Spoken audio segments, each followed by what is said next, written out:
Peuple révolutionnaire du Grand Sahel, d'Afrique et du monde. Mon bonjour à vous. Ça fait quelques jours que j'ai un peu disparu des radars. Et ceux qui sont habitués à cette page le savent très bien. Je ne disparais jamais des radars pour rien. Quand je disparais des radars, il faut savoir que le sable est en mission. Parce que le sable a pour mission de veiller à défendre les intérêts supérieurs de notre brave peuple, à accompagner cette révolution populaire que le peuple a engagée pour son émancipation et sa liberté. Beaucoup de gens m'ont contacté entre-temps pour savoir, mais il y a quoi? Tu es silencieux, à gauche, à droite, on dit ci, on dit ça, on dit ci, on dit ça. Je leur ai dit, calmez-vous. Je suis occupé. Hier, certains m'ont contacté pour dire, ah, on a vu la surprise, ton nouveau livre a paru, est-ce que c'était pas ça? J'ai dit, non, ça, c'est pas ça la surprise. Laissez ça, la vraie surprise arrive. Aujourd'hui, là, les livres, là, c'est de la contribution pour les générations futures.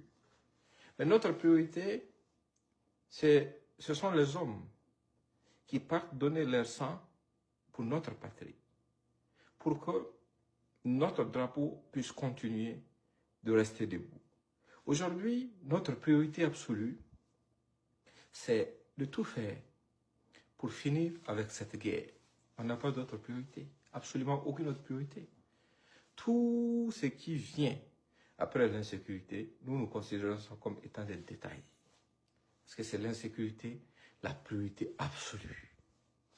Parce que même les enfants perdus de la République, qu'ils essaient de vilipender notre patrie, soit disant que c'est au président Traoré qui s'attaque.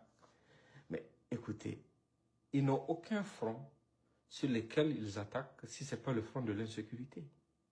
Ce sont eux qui minimisent le sacrifice de nos braves combattants. Quand nos hommes engrangent des victoires, ce sont des gens qui réunissent ces victoires-là. Et quand, par malheur, dans une guerre, on perd des gens, nous perdons des gens, ce sont les premiers à être au courant et à essayer de susciter la révolte au sein de l'opinion, en remuant le couteau dans la plaie, pour ne pas dire la plaie dans le couteau, comme mon esclave Luc Adolphe Thiaw l'avait dit une fois. Dans quel but? Dans le but d'atteindre l'inatteignable. Parce que si c'était des gens conscients, ils allaient comprendre que quand Dieu élève quelqu'un, il est inutile de perdre ton temps à essayer de rabaisser cette personne. Le président Traoré est l'enfant du peuple qui a été adopté par ce peuple. Et il est au service exclusif du peuple, pour le bonheur du peuple.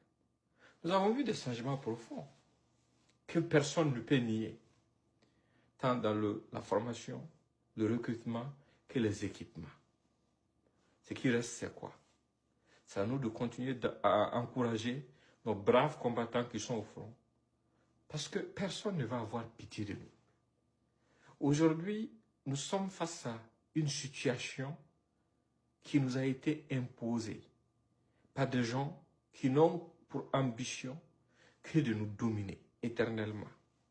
Certains se sont réfugiés en Côte d'Ivoire, de là-bas vilipendent la mère patrie. Ils soutiennent même des vendeurs de lubrifiants qui, dans leur rhétorique constante à la quête de leur pitance, jettent la pierre constamment à notre pays. Et ces mêmes vendeurs de lubrifiants sont allés dans d'autres pays pour dire aux citoyens de ces pays qu'on ne jette pas la pierre à la mère patrie. Mais je me demande combien cela devrait normalement impacter le moral de nos enfants perdus de la République. Mais bon, ce sont des gens sans dignité. Partagez au maximum. Il faut que le maximum de personnes arrivent. On n'a même pas commencé. On n'a même pas commencé. Donc pour vous dire, pour rebondir sur certains sujets, et d'abord avant de commencer, je vais dire honneur à nos braves combattants, honneur à nos forces de défense et de sécurité, qui savent pourquoi ils sont en train de se battre, qui connaissent l'histoire de ce conflit, qui connaissent vraiment l'origine de ce conflit, qui connaissent l'histoire de notre patrie. Nous sommes un peuple qui n'avait absolument rien demandé. Des gens sont venus d'ailleurs, ont esclavagé d'abord avant de coloniser notre peuple. Soumettre notre peuple qui a dû se battre, Si vous ne connaissez pas, il faut chercher dans les livres d'histoire, l'histoire de la bataille, de la guerre du Bani Volta. Des patriotes se sont battus parmi nos dévanciers pour pouvoir nous léguer ces lopins de terre qu'on appelle aujourd'hui patrie. Donc, nous, notre devoir, notre responsabilité, c'est de léguer ça aux futures générations. Les indépendances, à nos jours, les gens ont passé le temps à exproprier nos populations, à exproprier notre peuple, en utilisant parfois des gens tout autour, de la même façon que Houphouët a été utilisé pour faire assassiner Thomas Sankara. C'est de cette même façon qu'aujourd'hui, ils sont en train d'utiliser Dramane pour essayer de créer des situations dans notre pays. Au bénéfice de qui? Pas au bénéfice des Ivoiriens. Parce que même les Ivoiriens sont brimés par ce vieux délinquant. Mais au bénéfice de la France. En fait, je me demande ce qui se passe dans la tête de certaines personnes. Pensez-vous que nous sommes des sous-humains ou quoi? Pensez-vous que nous, Noirs, Africains, nous, Noirs, spécifiquement du sud du Sahara, nous sommes incapables de prendre conscience de ce qui nous arrive? Regardez ce qu'on appelle le terrorisme qu'on est venu nous imposer. Qui finance ça? Qui entretient ça? Ce sont des gens qui n'ont rien à voir avec nos terres, qui financent et soutiennent ça exclusivement contre les États noirs au sud du Sahara. Et je l'ai répété à plusieurs reprises. J'ai dit le jour que ceux mêmes qu'ils ont armés là, pour venir aller s'en prendre à leurs propres frères, à leur propre village, vont le comprendre. Ils vont retourner leurs armes contre leurs financiers. Parce que ce qu'ils sont en train de vouloir les faire faire là, ce qu'ils ont passé du moins le temps à les faire faire, c'est à leur propre détriment. Ce n'est pas au bénéfice de qui que ce soit. C'est vraiment triste et lamentable de voir des gens venir dans des localités pour tuer des gens dans des mosquées, causer toutes sortes d'atrocités et venir sortir après pour dire que non, c'est au nom de l'islam, c'est au nom de l'islam. Quel islam? Des gens qui ont fait ton baptême, des gens même qui parfois ont célébré le mariage entre ta mère et ton père, tu viens de dire que toi tu es venu, toi qui es né hier, tu es venu pour leur enseigner l'islam. En fait, la quasi-totalité des zones, que ce soit au Mali, au Burkina, au Niger, qui souffrent de terrorisme, ce sont des zones à majorité musulmane.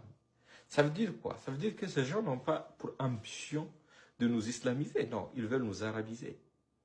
Ou, dans l'extrême cas, nous exterminer pour occuper nos terres.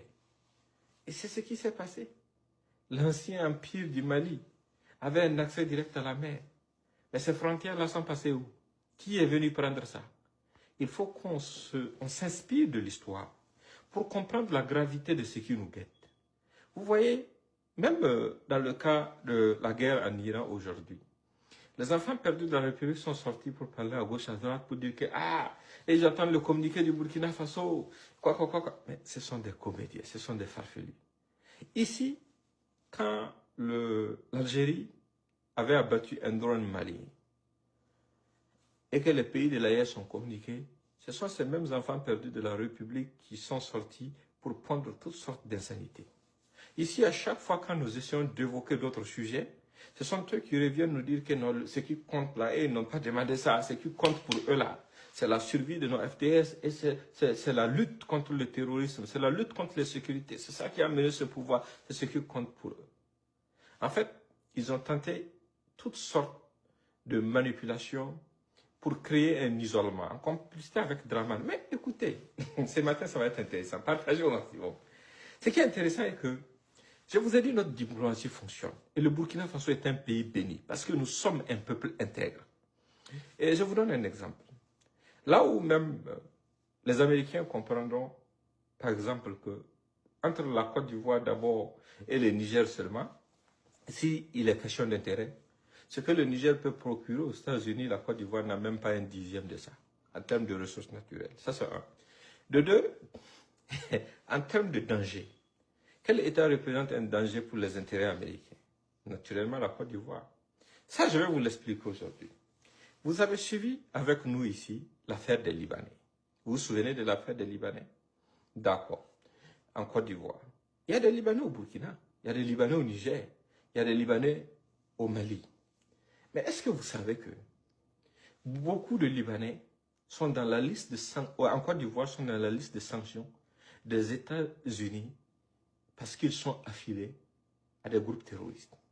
Mais est-ce que vous savez que de tous les Libanais qui sont au Burkina, et de tous les Libanais